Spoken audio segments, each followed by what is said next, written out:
Esta noche tenemos mucho que agradecer. Y también nos viene a la memoria, a la mente, pues el recuerdo de tantos y tantos compañeros que trabajan en emisores de toda España, de esta casa, de la cadena SER y de cualquier otra emisora, personas que hacen radio y que muchas veces, porque hemos conocido su trabajo y hemos vivido su trabajo y su circunstancia, se encuentran solos, completamente solos, en un edificio, con unos micrófonos, con una mínima pantalla, unos documentos sonoros, antiguamente unas cintas que iban rodando en total silencio, audio de cinta abierta, bobina, y en ocasiones son edificios viejos, edificios que han sido alquilados, que han tenido muchísimas vidas. Hoy queremos acordarnos precisamente de esos compañeros heroicos de la radio, que ellos mismos ponen la música, hablan al mismo tiempo, realizan todo un trabajo importantísimo para su comunidad, en radios locales, en emisoras regionales, y es precisamente en estos lugares donde ocurren algunas cosas. Es curioso porque son edificios con muchos micrófonos, edificios desde donde se emiten noticias y contenidos, y sin embargo, este tipo de sucesos nunca salen al aire, o casi nunca, porque a veces sí nos llegan, como un hálito de otro tiempo, como con un eco remoto, y sin embargo sabemos que en muchos edificios siguen ocurriendo algunas cosas. Y esos trabajadores pues no quieren complicarse la vida, evidentemente.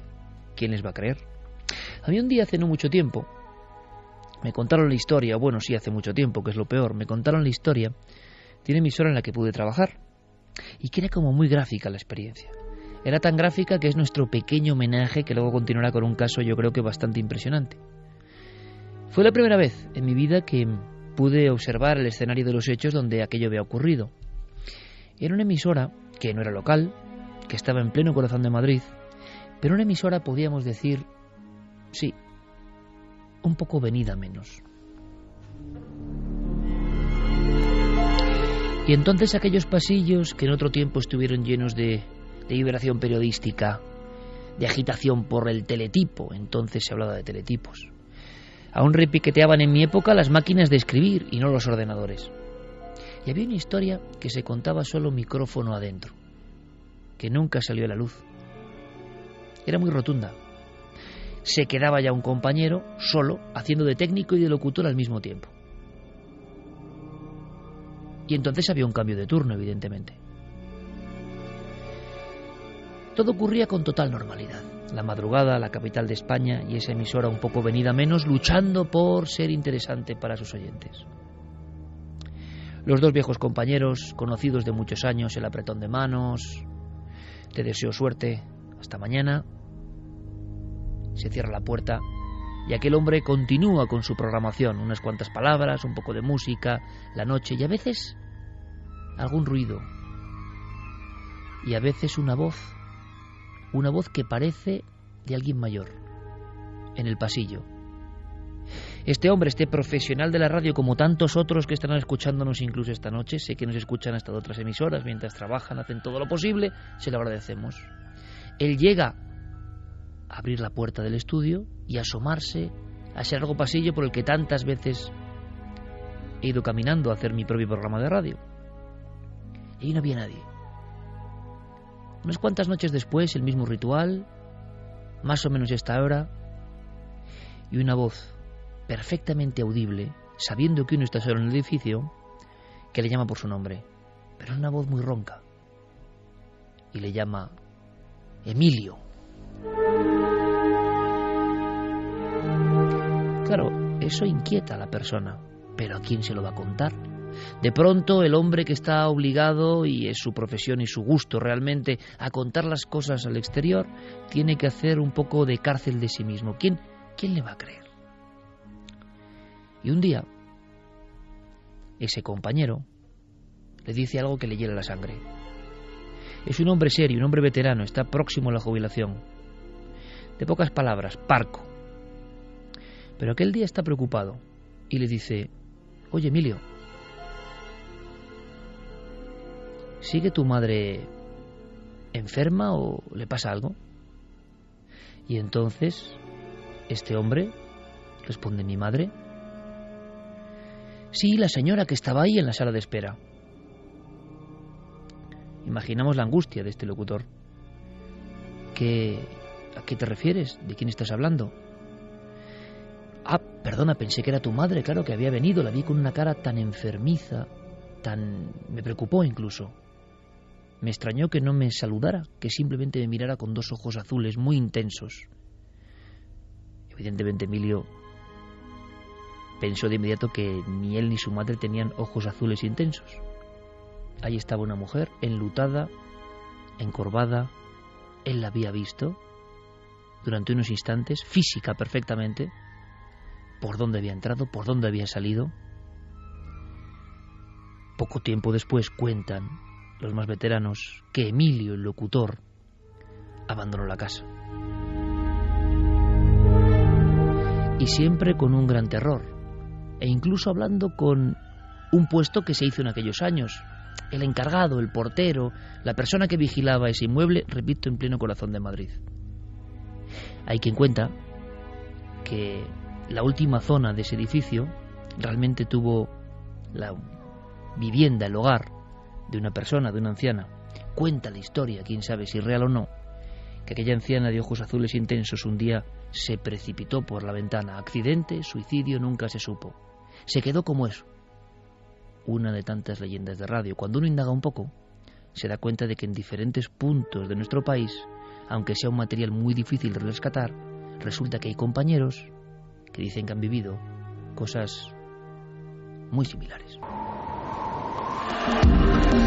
Nunca antes habías estado tan cerca de lo desconocido.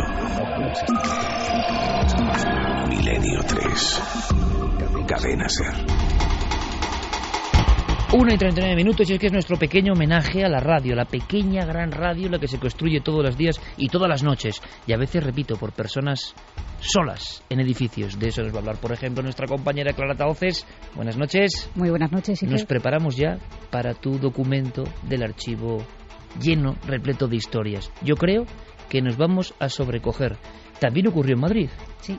Estamos hablando de Madrid. Por si faltaba algo, hay una noticia científica, tiene que ver con un experimento que hicimos a través de la radio, precisamente. Es una noche muy de radio hoy, más que en otras ocasiones. Un experimento a través del micrófono. Se criticó mucho, lo nuestro era simplemente una prueba, pero el trasfondo era un experimento real intentando averiguar si tenemos capacidades ni más ni menos que de vislumbrar el futuro. La precognición en laboratorio. Bueno, pues esta noche, sorpresas. Lo que creían que era una locura, lo que fue tremendamente criticado, resulta que parece que ha sido de nuevo demostrado, casi probado. ¿Será posible? Sería una gran noticia. ¿Somos capaces de adivinar lo que aún está por ocurrir?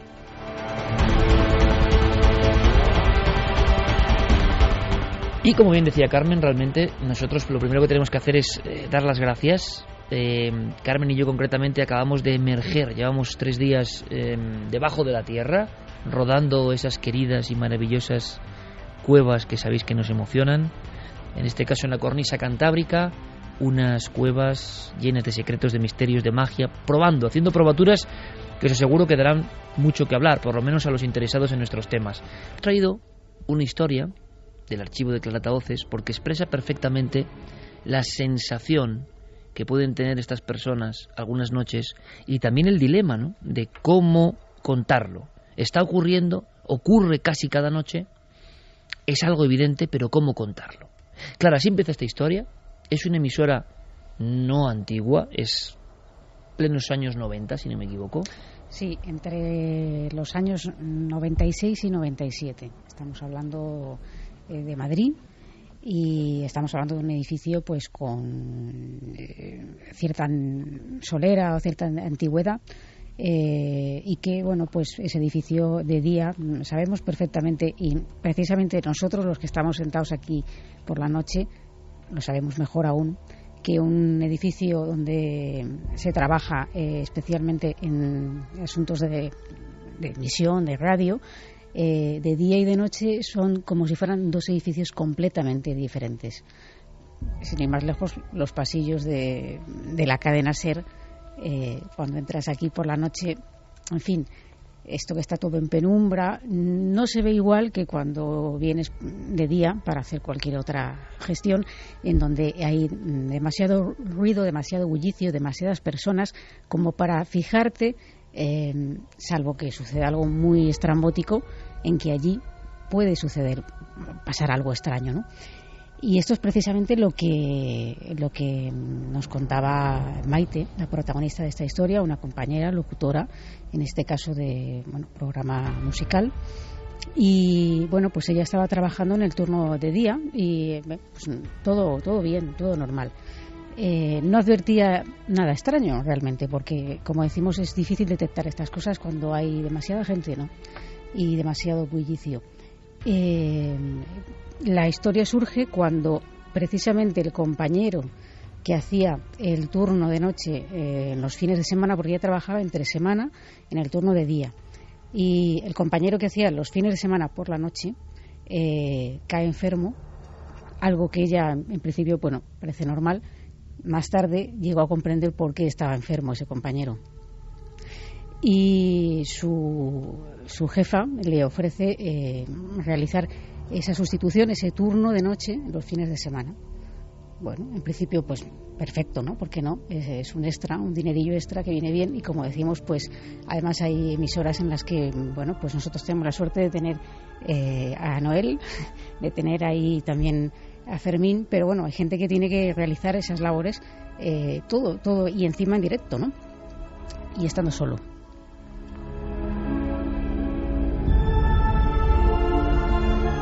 Así que de inmediato tenemos el dibujo de esa compañera que accede a una hora nueva, digamos, a un nuevo reto. Es la noche y está completamente sola. ¿Y qué pasa? Pues llevaría más o menos un mes, no sabe precisar cuánto, pero bueno, en principio no había notado nada extraño hasta pasado un mes o algo así, cuando el ascensor que había allí resulta que empieza a funcionar solo, a subir y a bajar, ¿no? Ella lo cuenta, ¿no? Nos lo ha contado en su particular forma. Lo primero que notaba era, pues eso, el ascensor. Un edificio donde tú ya estás solo, el ascensor sube y baja. Vamos a la explicación lógica. Vale, los ascensores de vez en cuando hacen ruidos solos, pero no que baja y sube como cuando lo llamas. Pero bueno, la explicación lógica. Sola. ¿Tú hacías tu técnico? Todo, sí. Todo, ¿no? Sí, sola. Y el ascensor para arriba y abajo. Bueno, a todo esto, mis compañeros me decían que si a mí me pasaban cosas raras en el edificio. Y yo decía, no. Y yo, ¿por qué? No, por nada. Esto al principio.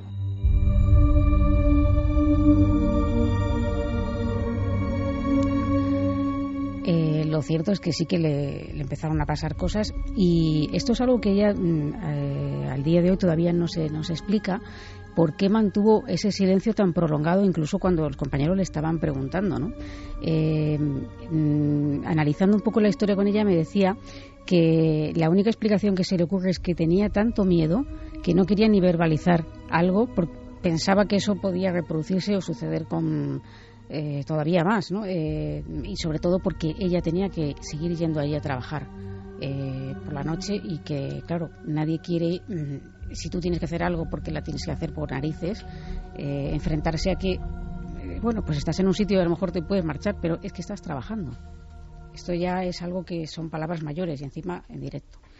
Entonces, continuando un poco con la historia, otra de las cosas que empiezan a ocurrir con muchísima frecuencia es que se oyen pisadas, como si alguien caminara por los pasillos de la emisora, por el edificio, y ella pues son pisadas rápidas. Yo le preguntaba si de hombre, de mujer, o decía que son pisadas planas, que no podría definir de qué tipo, pero vamos, no eran tacones, no eran casi siempre eran pisadas como muy veloces, o bien que se acercaban o bien que se alejaban, ¿no? Y que ella llegaba incluso a abrir la puerta del estudio y mirar a ver, porque claro, ella sabía que estaba sola, que eso es lo peor. Pero bueno, pues siempre te queda la duda y dices, bueno, ¿habrá entrado alguien? O no sé, quieres buscar. Además, quiero resaltar que la forma de contar las cosas de Maite parece como un poco quitándole hierro al tema, pero es porque es una persona extremadamente racional y ha intentado buscar explicación a todo lo que le ha sucedido hasta que llega un momento en que ya no podía aguantar más, ¿no? ¿Ha logrado una explicación? No, bueno, ella intentaba justificar, por ejemplo, lo del ascensor, lo de las pisadas. Bueno, pues no, salía, miraba que no había nadie y, en fin, pues voy a callarme o voy a tragármelo porque estoy trabajando aquí y no quiero tener miedo.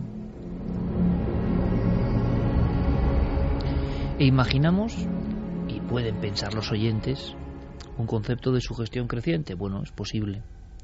Un concepto de amplificación de los sentidos para que nada se escape porque uno ya sabe que está yendo a un lugar que le empieza a dar sus códigos, donde uno puede sentir que no es bienvenido o que está entrando en contacto con algo que está ahí, que por el día era imposible de detectar.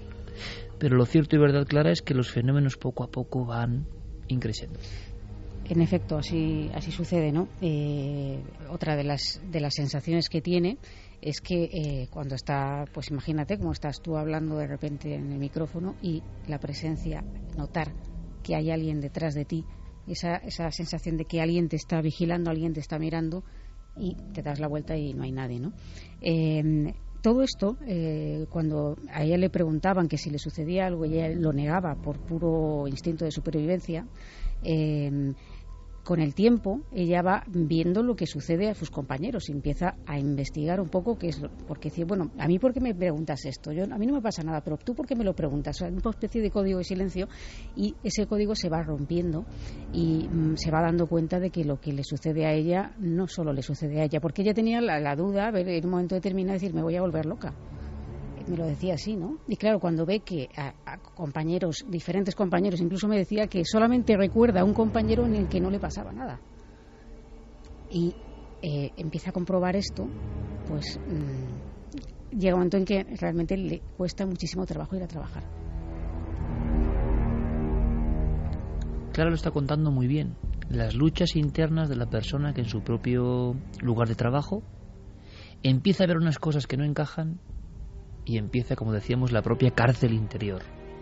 Curiosamente, en personas que nos dedicamos a contar a los demás y estamos manteniendo un gran secreto, y nos parece en parte hasta lógico. ¿Qué ocurre? Que ya no solo eran pisadas rápidas, esto es un detalle muy curioso, aproximándose casi hasta la puerta del estudio donde ella estaba, sino que también parece que empieza a haber algo similar a murmullos, voces. Sí. Sí, tanto con los cascos puestos como estamos ahora, como a veces también estando sin cascos, que esto ya pues me asusta un poco más incluso, ¿no? De repente oía como un murmullo, como una voz infantil, una voz de niño, así lo definía ella, y parecía susurrarle algo, decirle algo, pero ella no era capaz, aunque lo oía con muchísima claridad, no era capaz de descifrar o entender qué es lo que decía, porque hablaba muy deprisa, y lo último que se oía, eso sí lo entendía perfectamente, y era su nombre. Otra de las cosas que pasaba es que, estando en el estudio, como podemos estar ahora, alguien golpeaba la puerta, pero claro, no había nadie, como decimos. Entonces todo esto, cuando tú estás emitiendo en directo, porque es que ella me decía que incluso a veces le había ocurrido pues que es que había dado algún grito, porque no había podido contener. O sea, en esos programas, quien estuviera escuchando ese turno de noche probablemente oiría cosas muy extrañas también, ¿no? Porque estamos, claro, muchas personas, como nos ocurre a todos, pueden tener una idea un tanto idealizada, si cabe, de la radio, ¿no? O de las grandes emisoras, como ocurre aquí. Pero es que hay muchas emisoras, muchísimas, y nosotros hemos trabajado en esas emisoras y nos sentimos muy orgullosos porque hemos aprendido gran parte de lo que sabemos, mucho o poco, más bien poco, pero de ir a la radio con tu llave, hacer el cambio de turno con el compañero y tú tener la llave del edificio, es decir, que no haya nadie, estás solo tú los equipos encendidos, haciendo la locución y la música, y repito, esto es un homenaje a cientos de compañeros que hay así, que hacen una maravillosa labor, ¿no? Y claro, es que no hay nadie ni en recepción. No existe la recepción, es un edificio donde está la radio. Esta es la realidad muchas veces, ¿no? Y siempre ha sido así de la radio. Yo lo digo simplemente para que todo el mundo tenga la diapositiva exacta, ¿no? De esa muchacha sola en el edificio, sin nadie, en la madrugada, y que le está pasando esto. Sí, que le está pasando esto y que está en directo y que tiene que controlar esas emociones que imagínate que nos pase a cualquiera de nosotros en un lugar que estemos mínimamente podamos expresarnos, pues si tienes unas sensaciones ya de este calibre, pues el miedo se te tiene que notar en la voz, y si estás emitiendo en directo a veces se va a colar esas cosas, ¿no? Ella ya estaba un poco tenía miedo de ir a trabajar y sabía que en cuanto llegara, y no sabía en qué momento de la noche, pero ese niño, porque era lo que más sucedía, ¿no? Escuchar la voz del niño a través de los auriculares le iba a asustar, se iba a presentar. Y bueno, pues llegó un momento en el que hasta esa circunstancia realmente solo había escuchado, entre comillas, lo de solo, cosas, pero no había visto nada realmente, ¿no? O sea, que si las pisadas, que si el ascensor que subía y bajaba, que si golpes en la puerta, que si la voz del niño, pero no había visto nada hasta que una noche vio algo. Esta es mi cristalera, ¿vale? De la radio. Aquí estaba los micros para la gente cuando hacíamos programas, un pasillito con cristalera que te llevaba justo a la otra zona, que era otro estudio, ¿vale? Y yo estaba diciendo, pues no sé qué, déjame, porque no te puedo ayudar, tal y cual. Y de golpe y porrazo, claro, mirando al cristal, saltó un niño, o sea, haciendo ¡bu! Y entonces yo lo que vi son, pues eso, cabeza, hombritos y los bracitos así. ¡Bu! Sale corriendo. Y todo el camino, todo el pasillo, hasta el otro estudio. Y todo lo que se le veía era de aquí para arriba. Yo ya estaba enferma oyendo cuando veo eso. Horroroso. Susto de muerte. Un susto tremendo y... Vamos, yo creo que nos pegaríamos susto ahora mismo todos. Si ve a un niño físicamente que al otro lado del cristal tiene ese ademán de querer asustar. Pero si no he entendido mal, Clara, cuando sale corriendo y oye las pisadas, solo ve la parte superior del niño, quizás. Sí, porque digamos que la cristalera lo que le permite ver es lo que sobresale ese niño. Ella se queda petrificada en su puesto, en su silla. Petrificada, vamos, pegó un grito por lo visto.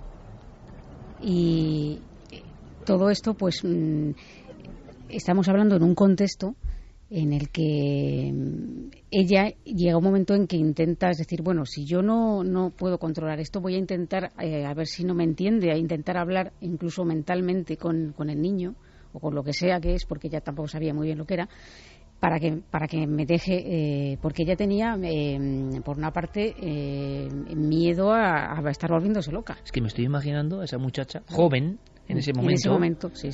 Que te lo cuenta 17 años después y sigue sin haber encontrado una solución para lo que vivió personalmente durante muchas jornadas. Me la estoy imaginando, ¿sabes cómo, Clara? Cuando le dan la llave y tiene que entrar otra vez en el edificio. Una noche más, ¿no? Sí, y de hecho, pues, como digo, ella paralelamente sigue descubriendo información sobre otros compañeros que a lo mejor no hablaban tampoco del tema, porque claro, el miedo que tenían todos en realidad era el decir que, oye, esto me está pasando, me van a tomar por una persona desequilibrada y me van a echar, que ese era realmente el miedo básico, aparte de lo que se estaba viviendo en sí, ¿no? Su propia jefa, cuando entraba en el despacho, en su despacho, veía siempre que, aunque fuera pleno invierno, tenía la ventana abierta y en el alféizar de la ventana había un vaso con agua. Y al principio ella no sabía esto por qué venía, ¿no? Y en cierta noche, pues varios compañeros fueron a un concierto y en el coche pues estuvieron hablando y su jefa le preguntó que, oye, Maite, ¿tú crees en los espíritus?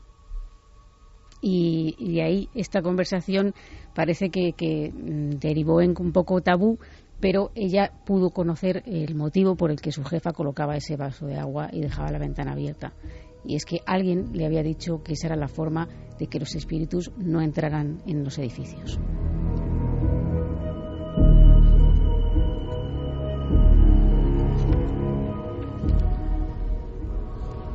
De hecho, otra compañera le contó que ella lo que escuchaba era la voz de una mujer, una mujer mayor, que decía un nombre, Herminia. Solo ese nombre. Solamente. Estamos hablando de fenómenos que en principio ni ella misma sabe por qué podían producirse.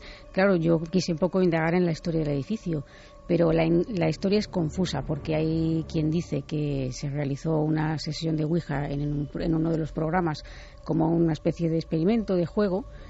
También se habla de una emisión de radio donde se jugó un poco al espiritismo. Sí. Y también se habla de un posible incendio en el edificio que había anteriormente. Lo que pasa es que nada de esto lo he podido confirmar.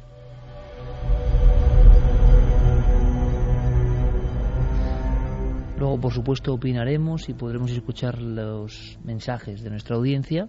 Es una noche de radio, de agradecimiento a la radio de toda la vida, a tantos compañeros que a veces, y no son los únicos, cada compañero que estamos aquí en la mesa, en penumbra, en el estudio 1, las 2 y 4 de la SER, como siempre, en esta nave de la ilusión, ¿no?, y del aprendizaje que es Milenio 3, cada uno de nosotros seríamos capaces de contar casos que nos han relatado en diferentes emisoras, estoy convencido. Pero claro, estamos empatizando con esa chica, está clarísimo, ¿no?, porque estamos viendo lo que estaba viviendo. La naturaleza de eso, pues quizá nunca la sepamos, pero yo no sé cómo se acaba desenvolviendo la madeja, ¿no? Creo que ella tiene hasta problemas familiares por el terror a ir a trabajar. Sí, ella pues realmente no cuenta nada a nadie. Como digo, ella no se explica a día de hoy por qué no lo hizo, más que el hecho del miedo. Y te puedo decir que pese a la forma desenfadada en que lo cuenta, en algunos momentos la voz suya temblaba. Este recuerdo, fíjate que ha pasado tiempo, no lo puede olvidar, y vamos, desde luego dice que ella no volvería a pisar ese edificio en la vida. En una de esas noches, una noche que había nevado mucho, su padre le dijo que le acompañaba a hacer el turno, que se quedaba con ella, y ella, bueno... Porque el padre ya sospechaba algo. El padre, ella no le había contado nada a su familia. ¿Pero la veía preocupada o la veía...? No, pues que como había nevado bastante y tal, pues que no quería que, a lo mejor que fuera con el coche sola, pues a lo mejor quién sabe si él la veía preocupada realmente, aunque ella no hubiera dicho nada, esto no lo sabemos, pero el caso es que la acompañó.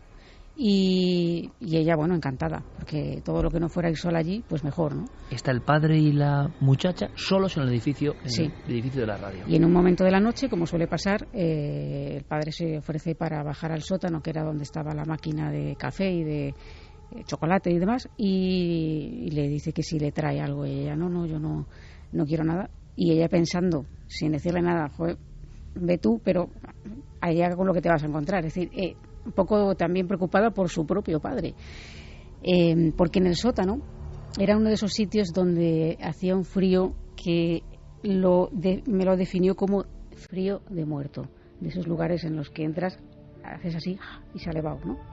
Su madre le dijo, oye Maite, me gustaría hablar contigo, y le contó que la noche que bajó a por las bebidas, a por el café, escuchó como una serie de murmullos, como si hubiera una fiesta, como si hubiera gente, un jaleo tremendo, y una voz de mujer que sobresalía, que era una carcajada. Y el padre, por apoyo a su hija, en ese momento, pensando que quizás su hija no tenía que saber de los fenómenos, cayó la historia. ¿Para qué la voy a preocupar? ¿Para qué la voy a preocupar? Sobre todo cuando ella no había contado además nada. Es decir, ¿para qué le voy a decir esto si ella va a tener que estar yendo allí? Y, en fin, él, que era una persona muy escéptica, ahora no quiere ni oír hablar de espíritus ni de nada extraño, ¿no? Entonces, claro, cuando le cuenta esto la madre de Maite, ella dice, bueno, entonces ya se rompe y llorando le cuenta todo lo que le está pasando, todo lo que está viviendo. Es decir, esto pues me lo imaginaba que me ibas a contar algo así porque me ha sucedido todo esto. Y su propia madre le dice que por qué no deja el trabajo. Dice, bueno, pero ¿y qué excusa pongo? Porque claro, una cosa es que te vayas de la emisora y otra cosa es que tengas el turno y luego tú tengas que seguir yendo a trabajar de día, ¿no? No sabía cómo hacer, la verdad. Y en ese momento ella entendió que se estaba incluso poniendo enferma y que comprendió por qué ese puesto estaba descubierto, por qué su compañero estaba de baja. Lo comprendió absolutamente todo. La historia, ella sacó la conclusión de que realmente aquel niño, entre comillas, vamos a decirlo así, no es que quisiera asustarla, no es que quisiera que ella tuviera ese pánico, pero era la actitud como de un niño que juega inconscientemente del daño que está provocando. Y yo pensando, joder, si este niño me pedía ayuda, que le ayudara, y es que no le entiendo, solo entiendo mi nombre. Y es un niño, se ponía a jugar, pues estaba conmigo, pues te pago esto, ahora te lo enciendo, ahora te hago bu, ahora salgo corriendo, ahora vuelvo, ahora te doy un golpe en la puerta, ahora me voy, ahora subo, ahora cojo el ascensor. Es que suena a niño que no para quieto. 2:09, nuestro homenaje a la gente solitaria de la radio, al final llegó a comprender que su compañero, voy a dar un dato más, es un edificio único, aislado además, de una forma, un bloque aislado, donde solo estaba esta emisora, sola en el edificio, sin vecinos, sin otros pisos donde hubiese gente. Claro, llegó a saber por qué su compañero había enfermado, porque había visto quizás las mismas cosas.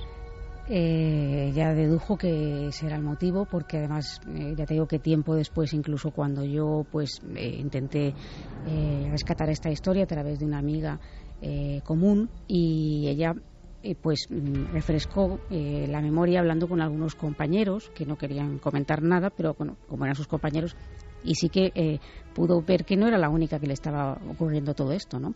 Y que en ese momento la gente cayó pues por lo que cayó, por lo que se calla normalmente.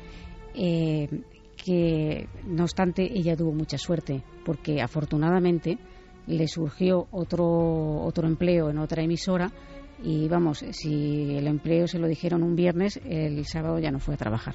2:11, se puede decir que archivo declara Tahoces en estado puro, y que por fortuna esa mujer continuó su vida profesional sin ningún problema, sin ninguna otra experiencia extraña. Lo que fuese estaba allí, y quizá con todo el miedo que muchas personas han podido pasar, también hay un momento en el que uno sinceramente visualiza ese niño que igual está ahí y que tampoco quiere asustar, ¿no? Si es que es un niño, o el recuerdo de un niño. Vaya usted a saber. Hay un dato más que es importante. Ni la emisora en sí, ni aquel edificio en esa forma existen ya. Es como una historia absolutamente olvidada, pero que sigue estando presente en el archivo de Clara Tahoces. No sé qué opinará nuestro público, pero la historia es una historia muy personal. Pues la mayoría de los oyentes dice que ellos dejarían el trabajo, no esperarían tanto y no serían tan valientes como esta mujer, y abandonarían su puesto de trabajo ante tales fenómenos y tan espectaculares además. Nancy, por ejemplo, dice: la escena del niño asustándola y saliendo corriendo se me ha quedado grabada en la memoria, se me han puesto los pelos de punta. Talem, Virgen del Perpetuo Socorro, que valore el de esta chica, yo solo con el niño ya me muero. Cancela Freire, lo peor, no poder contar nada por miedo a que te tomen por loca. Efrén Valverde, si hiciera una sesión de Ouija durante una emisión de radio, ya es una prueba del por qué ocurren aquellos fenómenos. Aquí podríamos hacer un pequeño paréntesis, compañeros, porque esto sí que me ha parecido, yo desde luego nunca lo había escuchado, pero no sé si se pudo comprobar o no, pero por lo menos los compañeros contaban que se había hecho una emisión de Ouija en vivo, y claro, no sé hasta qué punto o en qué tono se hizo, ¿no? Porque a veces nos cuenta la historia, no lo sé, pero a veces parece que ocurre cuando se hace en tono de sorna, en tono de, bueno, un juego, en tono de ridiculización, resulta que es cuando pueden pasar algunas cosas, ¿no? Bueno, esto suena también un poco a veces a la leyenda urbana que se genera en los lugares donde ya pasa algo antes y se intenta poner una respuesta, ¿no? Ocurría, por ejemplo, fíjate, a mí me recuerda mucho, tanto por el tema de la Ouija como por la imagen que ven, a lo que contamos en su día de la Plaza de los Aparecidos en Albacete, la plaza del periodista Antonio Andújar, unos edificios donde aparecían en una de las casas en concreto un grupo de niños como antiguos, vestidos con un babi, también antiguo, que no se le veían los pies, que parecían flotar en medio de los pasillos y que se dedicaban a hacer travesuras típicas de niños de esas edades, ¿no? Como golpear los cristales, esconderse en algunas habitaciones. Y fíjate, a raíz de ahí surge la historia o la leyenda de que en ese portal, en el portal de ese edificio, se ha practicado una ouija y que puede ser la que ha hecho que estos fenómenos bullan con mayor intensidad. Sin embargo, los fenómenos se habían registrado desde mucho antes y posteriormente descubrimos que en el archivo histórico de Albacete ese edificio estaba enclavado en un antiguo hospital infantil que luego, bueno, pues habían enterrado a esos niños, habían aparecido durante unas obras huesos, tanto de niños como de monjes franciscanos que habían estado allí y que finalmente los vecinos relacionaron con estas apariciones. Pues Javier, este punto me parece interesantísimo. ¿Y por qué? Porque a veces cuando ocurren una serie de cosas, un rosario de cosas, la explicación actual o la búsqueda actual es: ¿hubo alguna sesión de espiritismo? ¿Se utilizó la Ouija? Y puede ser que fuese así o que sea una forma de autoexplicación de los seres humanos del siglo XXI o del siglo XX para intentar dar un origen inicial a los fenómenos, ¿no? En cualquier caso, sea o no sea así, la mera idea de una sesión de Ouija en vivo en una emisora de radio me parece de las peores ideas que he oído en muchísimo tiempo. Si ya se le atribuye a una sesión de este tipo, en la que apenas participa un puñado de personas, un puñado de amigos o de aficionados o de investigadores en el mejor de los casos, que se enfrentan a ello con ánimo crítico, y ya se le atribuye al menos un gran poder de sugestión, y a veces y tenemos sobrados elementos para suponerlo, otro tipo de poderes mucho más inquietantes. Imagínate, aun tratándose, pongamos, de una emisora pequeña, aunque solamente hubiera 1000 oyentes, imagínate 1000 personas, 1000 voluntades, 1000 espíritus centrados en una sesión de espiritismo, en una sesión de Ouija. ¿Qué energías que desconocemos, que puede remover por acumulación ese gran número de personas pendientes de eso, en proporción a lo que sería una sesión privada, una sesión pequeña en la que participan 4, 5, 6 personas? Es decir, ignoro si tiene algo que ver, si es leyenda urbana o no, pero desde luego, nada más escuchar la idea me ha parecido algo aberrante. Es que lo de la Ouija es un poco extraño, y más nosotros conocemos la emisora en la que ocurre esto, y es una emisora donde programas de hacer una Ouija, programas de misterios serios, que yo sepa no se hacían, con lo cual me lleva a pensar que el tono en el que realizaron esa sesión era un tanto jocoso. Que a la vez hubiera algo en ese edificio, que hubiera un hecho luctuoso que a raíz de esa sesión pudiera desencadenar el suceso, como suele ocurrir en otras ocasiones, pues podía ser. ¿Y por qué un niño pequeño? Lo que habría que averiguar es qué pintaba ese niño allí, ¿no? Cuál era la historia del lugar, del edificio, e incluso de esa Ouija que no sabemos que salió en ella. Poco tiempo después, muy poco tiempo después, yo creo que esa emisora dejó de funcionar y ese edificio pasó a otros menesteres, se reformó. En definitiva, es como una historia que se encapsuló en sí misma, ¿no? Luego seguiremos porque hay muchos mensajes, pero incluso nos preguntan si aquí en la SER hay algún fenómeno extraño. Debe ser un edificio antiguo en Gran Vía, nos lo preguntaba Alex Isop. Se ha hecho un silencio y Fermín Agustín ha mirado con una cara. Bueno, pues evidentemente hay muchas personas que han contado cosas en este mismo edificio donde nosotros estamos. En esta misma planta donde nosotros estamos. E incluso mucho antes de Milenio 3. Este es un edificio con muchísima historia. ¿Cuántas vidas? ¿Cuántas vivencias? Uh-huh. Sí, sí. Lo que yo no sé si es políticamente correcto contarlo. Yo iba a contar alguna cosa, pero sin decir que era de este edificio, porque podemos incluso influir a algunos amigos que sabemos que son bastante impresionables.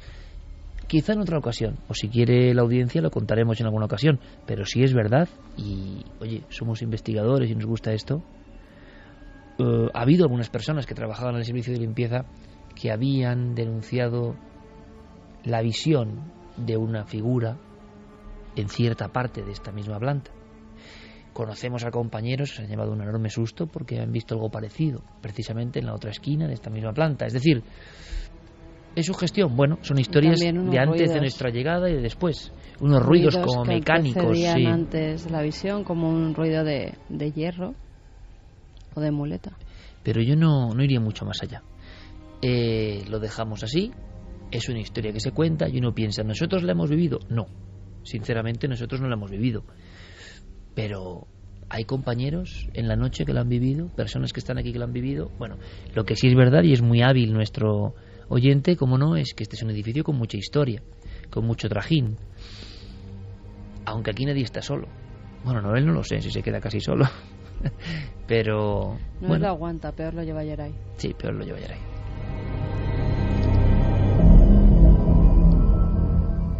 Y por descomprimir un poco, bueno, con Fermín el peligro es para el espíritu, ¿no? Con Fermín el peligro es para el espíritu. Vamos a continuar con más cosas, con más historias. Hay más casos, hay muchos casos, ¿eh? Una radio en Algeciras, por ejemplo, también hablaba de esa visión que yo contaba en un principio, tal y como a mí me la narraron, y en este caso los directores de esta emisora nos lo contaron directamente. Y para resumir, era esa pecera, ese cristal que divide como dos mundos en la radio, ¿no? Y estar el locutor hablando y detrás del locutor, en una de las sillas donde a veces hay personas, el propio técnico cree que hay un invitado o alguien que espera, alguien sentado, elegantemente vestido, con la mirada fija, curiosamente, no en el locutor que da la espalda y que está hablando, sino en el técnico. Le está mirando a través del cristal constantemente. Cuando sale y hablan con el protagonista de esta historia, vuelven los dos, ahí no hay nadie. No hay otra forma de salir. En fin, historias así en la radio hay muchas. Es su gestión, son muchas. Antiguas, sí, no sé si muchas. ¿Te acuerdas en una radio antigua donde también trabajamos y en la que había una especie de foso que era un teatrillo antiguo? Esa sí que era una radio inquietante. Mucho. Y donde por las noches, algunas noches... Y hemos trabajado allí, Santiago, tú y yo. Sí. Se veía un personaje que parecía estar acudiendo a una escena de teatro que ya no existía. Lo veían sentado en las butacas, tanto los locutores que estaban en la cabina, en medio estaba ese teatro, ese foso. No me acordaba yo de esa historia. Sí. Y la pecera quedaba bastante alejada y desde los dos lados estaban viendo que había alguien físico que estaba sentado justo abajo viendo un antiguo teatro, quién sabe.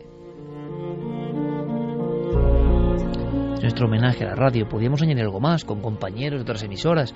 Tenemos un documento, Carmen, que nos pasaba Diego Marañón, interesante, porque aquí yo creo que no hay consignas ni insignias y nosotros siempre que hablamos de la radio en mayúsculas y a la que pertenecen, en mi opinión, todos los profesionales que se dedican a contar cosas, ¿no?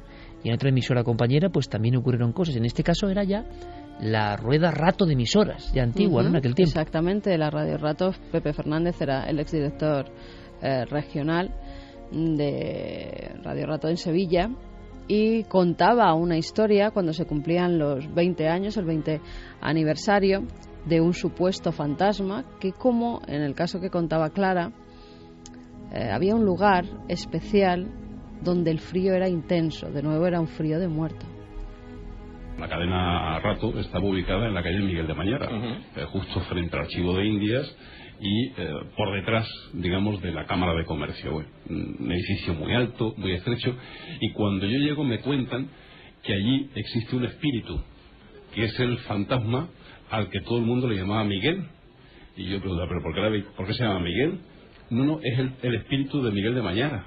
Bueno, yo en estas cosas ni creo ni dejo de creer, respeto profundamente todas estas cuestiones, pero claro, hasta que conforme pasan los días empiezan a surgir acontecimientos, y cuando supimos que nos íbamos de Miguel de Mañara, una tarde me viene yo estaba en el despacho de la primera planta, esto ocurría en la segunda, me viene Mercedes Franco muy asustada, que de pronto el locutorio se ha convertido en una especie de frigorífico, que el aire acondicionado no estaba puesto y que ha empezado, pues se abre la puerta y una ola de frío. Todo el mundo interpretó que el fantasma de Don Miguel estaba por allí. Lo interpretaron hasta tal punto que incluso varios parapsicólogos de la época intentaron acudir a ese estudio de radio a realizar diversas pruebas, pero este director pensó que no era bueno, no era una buena imagen para la emisora y no dejó actuar pues a esta gente. De nuevo, en diferentes épocas, el miedo en casa del herrero cuchillo de palo. Se dedican a contar cosas, nos dedicamos a contar cosas, pero con lo nuestro, puertas adentro, tenemos especial precaución, ¿no? Sí, además, el supuesto fantasma, Miquel de Mañara, era un personaje ilustre de la Sevilla del siglo XVII, muy conocido en aquella época y que tuvo una historia, una leyenda, que la verdad es que es fabulosa. Cuenta la historia que perdió a su mujer y entró en una depresión grandísima, no había tenido hijos con ella y se dio a los placeres en una noche en la que salía de uno de esos tugurios de la antigua Sevilla, donde además en ese siglo XVII había muchas hambrunas y muchas enfermedades que acababan con la gente, incluso morían por las calles, y este hombre no le daba la menor importancia. Él era rico, él no tenía ningún problema y lo que hacía era salir de noche y dedicarse a ir con mujeres. En una de esas noches, en la calle del Ataúd, vio pasar un cortejo fúnebre. Iba acompañado de una especie de lacayo que tenía y se quedaron los dos parados para que ese cortejo pasara por delante. Cuando estaba justo delante de su rostro, se asomó para ver quién era el difunto y se quedó helado porque vio que el difunto era él.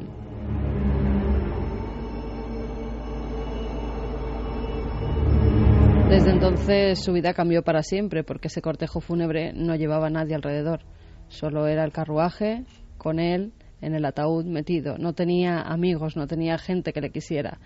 Desde entonces su vida varió por completo, se dedicó a los pobres, se dedicó a los enfermos. Parte de su fortuna la legó para hacer hospicios, para ayudar a aquellos que no tenían dinero donde ser enterrados, para hacer hospitales. Hizo mucho por Sevilla hasta tal punto que tiene pues varias calles dedicadas a él y también varios monumentos. Incluso se le supone un milagro y está en proceso de beatificación, lleva muchos años en proceso de beatificación, porque aparte de extrañas curaciones que creen que es por su figura que se aparece en distintos lugares de Sevilla, pues también hay 8 rosales que aseguran que plantó él y que todavía siguen dando flores, rosas cada temporada. Yo creo que todos teníamos el nombre de Mañara por la famosa poesía de Machado y la canción de Serrat después, ¿no? Pero hemos conocido un poco más en esta postal de la historia. Es lo que tiene el misterio. Ahora miles de personas buscarán cosas de Mañara en Internet y eso nos da una gran responsabilidad y es un honor, ¿eh? Reconocer a personajes que estaban ya y de repente una postal de misterio te los conduce al interés. Y parece mentira que haya tanto borrico que reniegue del misterio cuando es una forma de aproximarse a figuras, ¿no? De darnos una dimensión humana. Seguramente para él esta aparición fue mucho más importante que muchas otras cosas que se cuentan de él en su vida, ¿no? O se recuerdan. Y resulta que el cortejo con él mismo solitario por la calle del Ataúd fue mucho más importante. Pues sí, la verdad es que el misterio sirve para eso y sirve también para incitar la curiosidad y sirve también para dar que pensar. Fíjate que estaba escuchando todas las historias que estamos hablando de emisoras de radio, de compañeros que les han pasado cosas raras, y uno que es así le da por teorizar. ¿Tú sabes lo que tienen en común todas las emisoras de radio del mundo?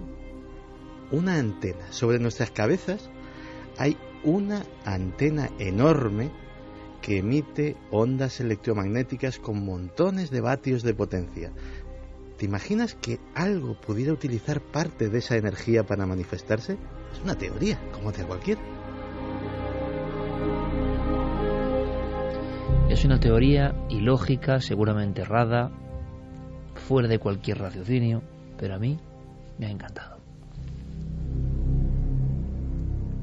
espero que la audiencia también, ¿no? Aquí estamos también a veces para reconfortarnos en la propia radio, porque, y ahora escuchamos y pasamos enseguida a otro tema, la actualidad continúa y hay muchas cosas, vamos con los últimos mensajes sobre este tema, pero ¿qué ocurre? Pues ocurre que tenemos que tener pues todavía más entusiasmo, no sé qué podemos hacer, ¿no? Seguir pasándolo bien, ¿no, Clara? Que al final es lo que... Para eso nos juntamos aquí en una especie de, no sé, de reunión de otro tiempo a veces, o futurista en otras, cada sábado por la noche, en vez de estar haciendo otras cosas, ¿no? Llevamos media vida reuniéndonos en esta mesa y yo creo que por algo será, porque nos gusta lo que hacemos. Claro, y yo creo que todo eso se transmite de alguna forma, es decir, no creo que ninguno, vamos, estoy totalmente segura de ello, ¿no? Que ninguno de los que está sentado aquí o allí está por obligación ni está haciendo un tema que no le interese. Es decir, se pueden eso hacer... eso empieza a ser una rareza. Claro, es que se pueden hacer programas de muchas cosas y tú sabes que un buen periodista lo mismo puede hablar de deportes que puede hablar de política o de lo que sea. Pero, ojo, no todo el mundo puede hablar, no digo de misterio, sino de con la pasión y con que nosotros estamos aquí, pero estamos en otros sitios a lo largo de la semana y estamos buscando cosas desde hace años porque nos interesa. Es decir, es un tema que y esto es lo que yo creo que los oyentes perciben y a su vez ellos también tienen esa inquietud y pues buena prueba de ello es que están ahí detrás. Y como eres nuestra última incorporación, yo quiero agradecértelo especialmente, Clara. Yo estoy encantadísima, si no hago más que decirlo, yo aquí he venido a aprender. Javi, ya lleva mucho tiempo, enhorabuena, compañero. Enhorabuena a vosotros también. Hablabas de que efectivamente lo importante no son los números, sino otra cosa, el espíritu, lo que mueve también el programa y la gente, lo dispuesta que está a pues dejar de lado toda la angustia, las malas noticias con las que nos bombardean semanalmente y ser esto pues un balón de oxígeno para mucha gente, ¿no?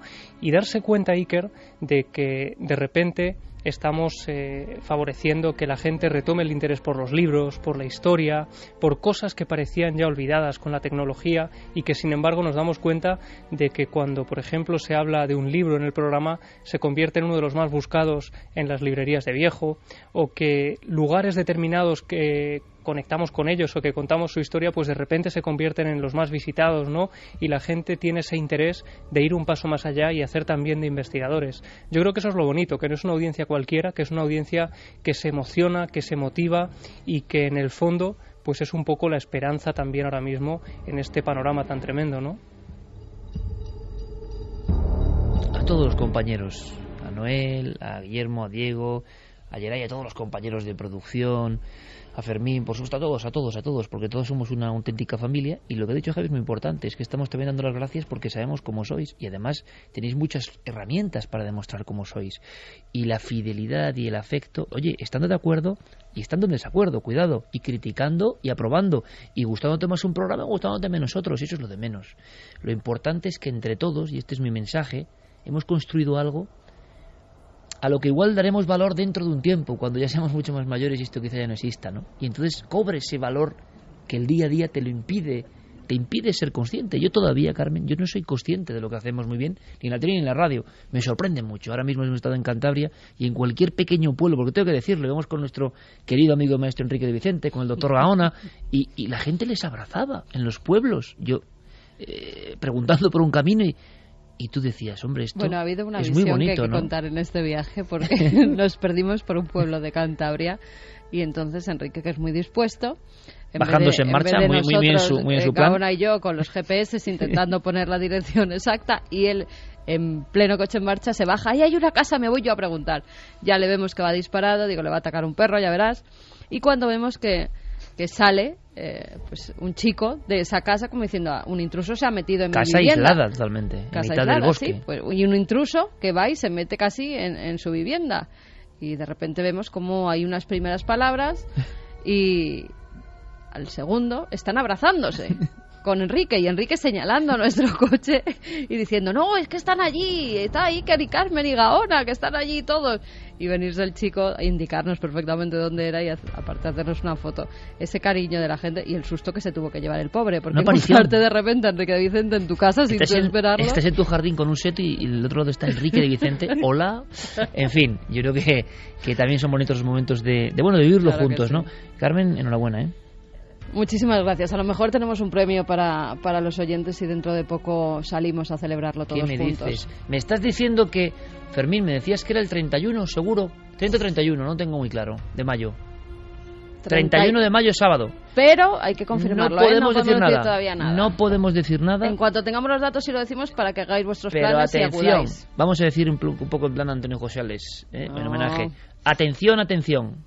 No, él decía atención, atención, en las alertas OVNI. Digo que no cuentes mucho. El día 31, sábado, mayo, ir preparando. No hagáis planes si es posible, porque si sale lo que estamos preparando va a ser muy hermoso.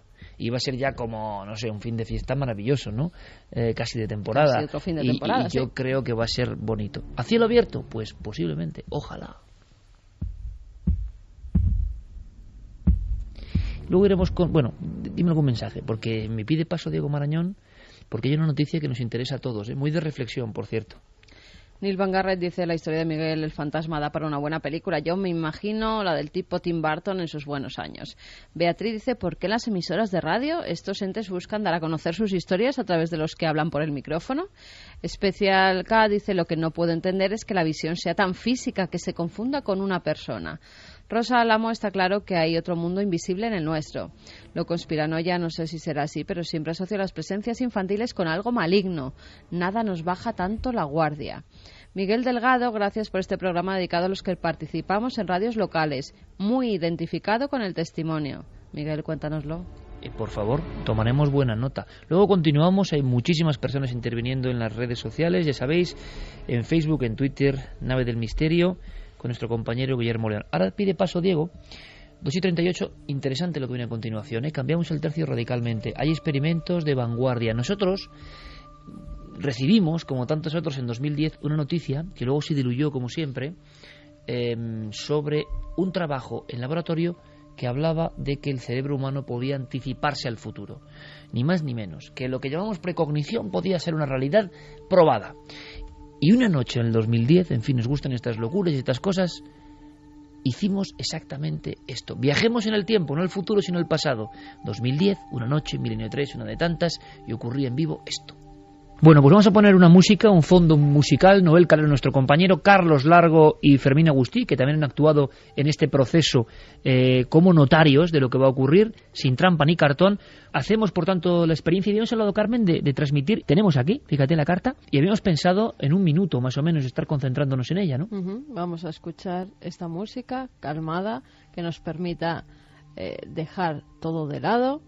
Y durante aproximadamente un minuto aquí no diremos nada, se escuchará solo la música, pensaremos en la carta que tienes justo ahí encima e intentaremos transmitírsela a nuestros oyentes a través del pensamiento. Les pido por favor a Noel, a Carlos y a Fermín, para mí es importante que hagamos todos juntos este experimento, que nos concentremos en la figura, que le demos en nuestra mente.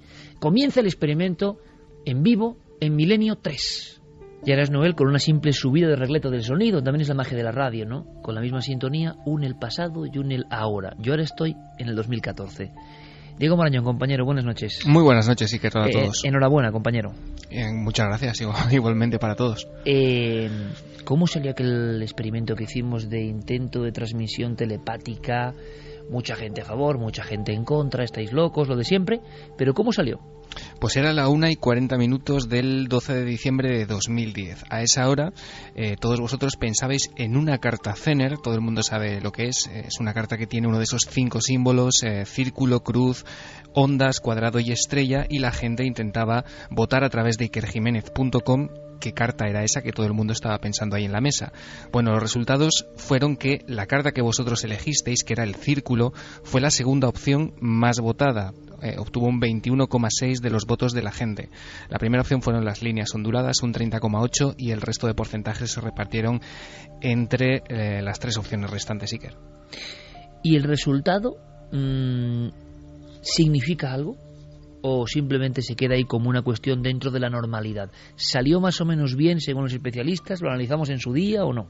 Salió más o menos bien, sí, porque este experimento venía a colación del trabajo de Daryl Bem, que es un profesor de la Universidad de Cornell, que en 2010 hizo una serie de experimentos que parecían demostrar que existía una especie de efecto de precognición, que la precognición era algo real. Y quiero decir, todo el ámbito científico hace 4 años se le echó encima a Iker. Lo más suave que le dijeron fue que estaba absolutamente loco y que su trabajo... ¿Eso es lo más suave? Sí, que su trabajo era una vergüenza para el campo, estoy leyendo literalmente, para el campo de la psicología. O sea, él era una autoridad en la materia y era un tipo importante en una de las universidades más a la vanguardia del mundo. Pero cuando se decide hacer esto ya es un loco. Al día siguiente. Está bien. Efectivamente, sí. Además, no solamente fue atacado, sí, fue atacado por sus colegas científicos, pero además se emprendió una especie de campaña en los medios de comunicación que, aparte de pues dar voz a toda esta gente que le atacaba, silenció por completo el experimento, y no ha sido hasta ahora, 4 años después, cuando el trabajo de Daryl Bem ha vuelto a salir a la palestra. Y ha vuelto a salir a la palestra Iker porque después de esa enorme polémica, lo que pensó Daryl Bem es que era necesario repetir esos experimentos, volver a trabajar sobre ellos para, de alguna manera sanar su reputación, ¿no? Diego, pero hay una cosa importante que quiero que la audiencia entienda, y es un tema complejo, ¿eh? O sea, no es fácil trasladarlo a palabras muy llanas y que yo el primero entendamos todos, ¿no? Uh-huh. ¿En qué consistía el experimento de Daryl Bem que ahora ha vuelto a ser puesto a prueba? Pues es muy fácil, fíjate. Ese trabajo, Iker, no solamente tiene implicaciones psicológicas en la psicología, sino también para la física. ¿Por qué? Porque Daryl Bem dice que el futuro puede estar influyendo de forma significativa en nuestro presente. Te lo explico en otras palabras. Que, por ejemplo, lo que piensa la gente ahora mismo, en este preciso momento, está causado por algo que va a ocurrir 1 minuto después o 2 minutos después. Es decir, que la flecha del tiempo, Iker, como nos contaba hace 4 años nuestro compañero y nuestro amigo Manuel Martín Loeches, no se dirige solamente en una sola dirección, la de siempre, la que todos conocemos, del presente al futuro, sino que también puede ir hacia atrás, del futuro hacia el presente. Y eso, Iker, es lo que ha vuelto a demostrar 4 años después Daryl Bem, repitiendo sus experimentos. Ha hecho 90 nuevos experimentos. Le criticaron su experimento de precognición. Atento, por favor, todo el mundo, a lo que está diciendo Diego Marañón. Hablamos de un trabajo científico. El futuro puede estar influyendo ya en lo que yo ahora mismo estoy diciendo. Uh-huh. Es tremenda la implicación que tiene todo esto. Pero claro, le criticaron el experimento y lo ha repetido o lo ha probado 90 veces más. Exactamente, 90 veces más en 14 países diferentes, Iker, y con un grupo de 100 estudiantes universitarios. Ellos han hecho experimentos de todo tipo, algunos de los cuales pues se trata simplemente de, por ejemplo, se les presentaban un grupo de 48 palabras. Ellos tenían que memorizar, por ejemplo, la mitad o yo qué sé, o un porcentaje de esas palabras, escribirlas, y luego un ordenador seleccionaba de esas 48 palabras un número al azar. Y lo que ha descubierto es que ese número al azar de palabras que el ordenador seleccionaba coincidían, existía un patrón de similitud con los que este grupo de 100 estudiantes habían seleccionado previamente. O sea, la máquina elegía, digámoslo así, un número, completamente al azar. El 3 al azar, y salía el 3. Y resulta que en ese experimento, para hacerlo muy sencillo, el 3 era el número que ya había salido antes muchas más veces que la otra vez. Es decir, desde algún lugar todavía no hecho realidad, el 3 se estaba poniendo en contacto con esas mentes, ¿no? Efectivamente, así hasta un 60%, fíjate el dato, hasta un 60% de esos 100 estudiantes mostraban pues un patrón significativamente similar entre lo que ellos escribían al azar en ese papel, o al azar no, perdón, entre lo que ellos escribían de memoria al haber visto esa lista de 48 palabras y lo que luego, unos minutos después, el ordenador seleccionaba de manera aleatoria. Vamos a escucharle, ¿te parece? Me parece muy bien. El artículo contiene 9 experimentos distintos. En realidad la mitad son réplicas de los otros, porque no quería publicar nada que solo hubiese hecho una vez. Quería estar seguro de que al menos podía reproducirlos de nuevo si fuese necesario. Como se ve en el título del artículo, lo llamo causación retroactiva o influencia retroactiva. La gente puede estar más familiarizada con este fenómeno bajo el nombre de precognición, es decir, la habilidad de responder a un evento futuro que no puede ser anticipado por ningún proceso inferencial normal que conozcamos. Quería dirigirme a mis compañeros, mis colegas académicos, en especial los psicólogos sociales y cognitivos, así que lo que hice fue recurrir a la teoría de la psicología social y dije, me gustaría tomar varios fenómenos muy familiares en los que los psicólogos sociales ya creen y demostrar que puedo darles la vuelta. Es decir, en vez de presentar un estímulo y luego medir la respuesta, voy a invertir los tiempos midiendo la respuesta antes de proporcionar el estímulo. 2:46. Pues esto que se está diciendo ahora y que no es muy sencillo de entender, a mí me parece de lo más importante que yo he escuchado en muchos años. Es decir, que algo que no ha pasado está influyendo en alguna parte de nuestro presente. Fíjate, algo que todavía está más allá, está condicionando nuestra mente o nuestro acierto o nuestro azar, y después lo resolveremos y se comprobará que es así después. Sí, te quería decir, Iker, que fíjate que hace 4 años Manuel Martín Loeches dio en este programa un titular que la verdad es que fue pues bastante profético y que se ha demostrado, por suerte, 4 años después, a pesar de todos los ataques a Daryl Bem, que no se equivocaba. Manuel Martín Loeches dijo aquí, después de escuchar y después de analizar los resultados de aquel primer experimento, de aquel experimento original, que iba a suponer una revolución dentro de la psicología. ¿Qué ha pasado con estas nuevas pruebas? 90. ¿La reacción virulenta ha sido idéntica o qué está ocurriendo? ¿Es demasiado pronto? Es demasiado pronto porque este experimento se han dado a conocer los resultados, pero aún sigue, digamos, en proceso de revisión. Tardaremos todavía unos días o unas semanas en tener esos resultados confirmados al 100%. Digamos que los han adelantado para que se conozcan a nivel público.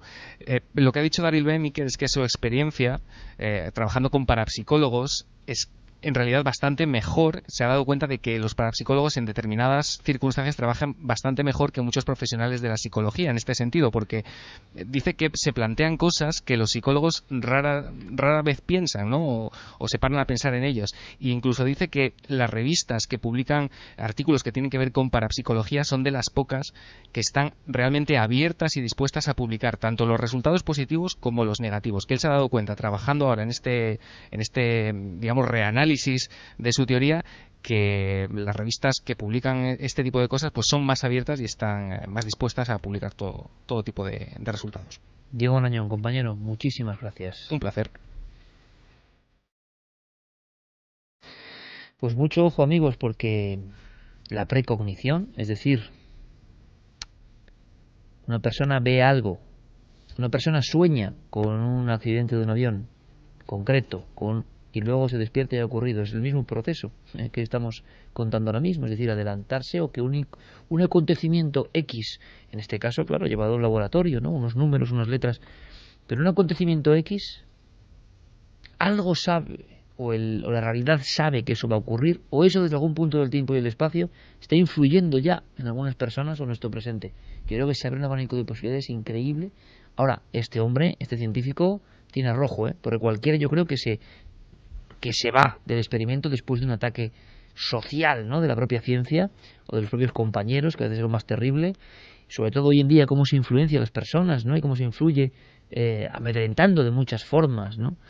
Y este hombre, sin embargo, lo que hace es 4 años de trabajo, 90 nuevas pruebas, 14 países diferentes, y decía una frase, atención, que os la voy a leer para que me comentéis algo, porque yo creo que es alucinante. Luego iremos con la película maldita de Javier, luego iremos con la sorpresa de Santi, luego iremos a Bolivia y un montón de cosas, pero de verdad que esto es tremendo, porque podemos contar cosas que sobrecogen, como le ha contado Clara Oces y otras muchas, pero es que esto, que es científico, es como estar tocando en la puerta de un mundo nuevo. Y dice otro investigador que se ha quedado impresionado, otro científico, con estos experimentos de números al azar, o de frases al azar en concreto, dice, este análisis, este experimento que se acaba de realizar, estas nuevas pruebas, proveen una evidencia adicional, indicando que lo que molesta a los críticos es su creencia de cómo la naturaleza se comporta, más que la forma en la que realmente se comporta. Es decir, hay una creencia de cómo tienen que ser las cosas, y de pronto la naturaleza se comporta de una forma distinta, y eso desarma hasta los más preparados. En este caso nadie podía imaginar que frases o números que luego son elegidos por una computadora al azar coinciden con algo que las personas han escrito antes. Hay un fenómeno ahí que, si seguimos tirando del hilo, acabamos en las visiones del futuro que muchas personas tienen, acontecimientos que no han pasado, que algunas personas pueden ver. Pero en el fondo, fíjate que se trata de tabular, de demostrar científicamente algo que en el fondo pertenece a la cotidianeidad y a la vida diaria de muchísimas personas, y que en el fondo los únicos que no lo saben o no lo quieren saber son los científicos más racionales. ¿Cuántos de los amigos que nos están escuchando ahora no les ha pasado lo que todos estamos ahora mismo pensando? Piensas en una persona, suena el teléfono, es esa persona. ¿Cuántos, desde que existen los reproductores de música digitales, pones tu colección de canciones completamente al azar, que el iPod o el reproductor que sea las coloque en el orden que le apetezca? Matemáticamente al azar. Y sabes cuál va a ser la próxima. No sabes cómo, pero lo sabes. Y efectivamente salta. Eso, si ahora mismo, y no voy a preguntarlo en las redes sociales porque nos van a llover los mensajes de pregúntalo, no sé. Sí, que el que tenga, de verdad, que nos lo haga llegar, los que hayan vivido experiencias de ese tipo. Eso forma parte de la vida cotidiana, de los pequeños milagritos que todos vivimos todos los días. De los destellos que significan algo, pero que nos han obligado a pensar que no significan nada. Efectivamente. Y es muy bueno que un valiente se dedique a poner esa realidad en el lenguaje de la ciencia. Mire usted, estadísticas, números, tabulaciones, es que esto es así, punto. Lo que pasa es que muchos científicos te dicen que tu cerebro actúa unos milésimas de segundo antes de que suene la canción, pero que esta ya estaba sonando. Es la explicación racional que dan, sobre todo la gente que estudia el cerebro. Claro, pero aquí se ha probado que no. En este experimento sí. Claro. Oye, a mí me ha pasado de tararear casi una canción, ponerte los auriculares, también activar el modo aleatorio y que suene esa canción. Sí. Eso ya es una cosa un poco... Yo creo que a lo mejor lo que molesta más no es en sí... Y es bueno que habléis de cosas cotidianas, ¿eh? Permíteme, Clara, porque Santi lo ha hecho muy bien, como siempre. Es decir, oiga, no piensen solo en trabajos de laboratorio, no piensen en doctores muy sesudos que están haciendo máquina de números aleatorios, me imagino a Gaona, ¿no?, con el Gileron la otra, pero piensen en lo que les ocurre habitualmente y que nos han obligado a pensar que es casualidad. Claro, cuando la casualidad ocurre tantas veces, ¿verdad, Clara? Claro. Uno empieza a pensar que igual es algo más de casualidad que no entendemos. Claro, porque yo creo que lo que puede molestar realmente, lo que se desprende de esta frase que has leído, es que nos rompen los esquemas. Es decir, que los esquemas en realidad nosotros ya los tenemos rotos porque cotidianamente vemos como la telepatía, por ejemplo, es algo, suena el teléfono, tú ya sabes quién está llamando y a lo mejor es una persona con la que no hablas en meses, no tiene ninguna lógica que tú hayas pensado en esa persona, pero bueno, son cosas que experimentamos y que sabemos, pero hay quien se empeña en decir que eso no es así, que tiene otros mecanismos, que no sé qué, y la pena es que luego a este tipo de investigaciones se les da poca cancha y en cambio se les da cancha a otras que tienden a desmitificar, a decir, no, es que ya se explicó, eso ya se explicó. ¿Y qué hay de fondo? Pues hay de fondo un dominio absoluto de lo más dogmático, porque, ojo, hablábamos de Manuel Martín Loeches, al que, por supuesto, entrevistaremos, indagaremos con él, qué opina, y la semana que viene tendremos más datos, ¿no?, porque yo creo que es muy interesante. Pero él es una eminencia mundial en neurociencia, y él está en cuarto milenio. Y está encantado, y está asombrado permanentemente, y está haciendo experimentos. Es decir, hay una pelea interna muy fuerte porque la sociedad no sepa esto. Esto no quiere decir que de repente todo el mundo adivine lo que va a pasar. No, si no hablamos de eso. Pero hablamos de que no nos rebajen la capacidad milagrosa del ser humano de a veces sentir cosas que quizá dentro de un milenio se estén riendo de nosotros, porque ya las sabrán. Y sabrán que estábamos en los umbrales de algo que era importante. El pasado y el futuro, nos han contado que son cosas, y resulta que parece que en ciertos momentos, cuando se ponen a experimentar, nada está tan claro, ¿no? Resulta que lo que está por pasar ya está en contacto contigo, o algo de ti ya lo sabe, y eso se muestra de una forma tan gráfica, ¿no?, como exámenes concretos, elección de palabras y máquinas, ordenadores que al azar las reproducen. Es que yo creo que es Un experimento muy inteligente, por cierto, porque hay ni trampa ni cartón. Y lo importante también de este científico, que se ha dado cuenta de repente que esos medios ultracientíficos que antes le apoyaban, de repente él saca esta investigación y solo interesa a los medios donde, bueno, de forma especializada se habla de misterio, ¿no? Que se han convertido casi también en un contenedor de esos científicos que de repente van por el área de la vanguardia, se alejan un poco del camino del dogma y deciden investigar por su cuenta este tipo de cosas, con todos los medios científicos posibles, y tanto si salen los resultados como si no, estos medios especializados en misterio, como decía, publican esas informaciones porque los otros deciden mejor no hacerlo. Parece que desprestigia y, bueno, por fortuna, estos científicos se van dando cuenta de que al final hay quien presta atención también a este tipo de informaciones y de teorías, ¿no? Hay una batalla abierta clarísima al nivel cotidiano de las personas, al nivel de los medios y al nivel de los científicos, y ocurre, y son posturas irreconciliables. ¿Y quién sale perdiendo? Pues al final sale perdiendo el usuario, sale perdiendo la persona que nos está oyendo ahora mismo, ni siquiera nosotros, que nosotros en el fondo, para que nos quiten la fe en el misterio hace falta mucho, pero las personas que tienen influencias permanentes de lo que es la realidad, tal y como les cuentan, pues tienden a estar desinformadas, porque hay un interés concreto en que si se habla de estas cosas se hable para mal, en destacar solo para mal. Yo voy a contar una pequeña anécdota y luego seguiremos con un montón de historias, pero como acabamos de llegar de las cavernas, vamos a hablar de científicos con nosotros hace unas horas exactamente, por lugares casi intransitables, y me decían, científicos del máximo nivel, qué contentos estaban de colaborar con nosotros, pero qué palos les daban algunas veces entre los ámbitos más cerrados. ¿Cómo es posible que tú vayas a ese programa? Y luego resulta que invitamos al que ha dicho eso y también viene encantado. Entonces uno dice, bueno, ¿qué pasa aquí? ¿Qué ocurre aquí? ¿Qué clase de peleas hay aquí? Al final, nosotros estábamos haciendo una serie de pruebas muy vanguardistas de captación de sonidos, de campos de diferentes intensidades, de experimentación en esos lugares que creemos que son muy potentes. Era un trabajo que, si no puede catalogarse de científico, a los científicos punteros en España de las cavernas les interesaba mucho, porque es una información cuando menos complementaria y científica en el aspecto de cómo es tomada, porque es tomada por programas, por ordenadores, por emisores de sonido que retumban de cierta forma, que se puede comparar una caverna con otra, que se puede saber si en ciertas áreas de arte rupestre donde se pintaba había predominancia, digamos, de un tipo de sonidos o de otros. Bueno, en fin, un mundo maravilloso. Ahí tienes dos caras. El científico, que habitualmente encima es el más importante en su cargo o en su currículum, que es el que le interesa. Y luego hay, yo tengo que decirlo, a mí me da igual, hay un montón de personas, o por lo menos el mismo número, que ni tienen ese currículum, ni son como el de verdad top en su campo, que son los que critican eso, que simplemente está dando una información complementaria. Es como si hubiera un enorme miedo a saber del misterio que está en nosotros mismos.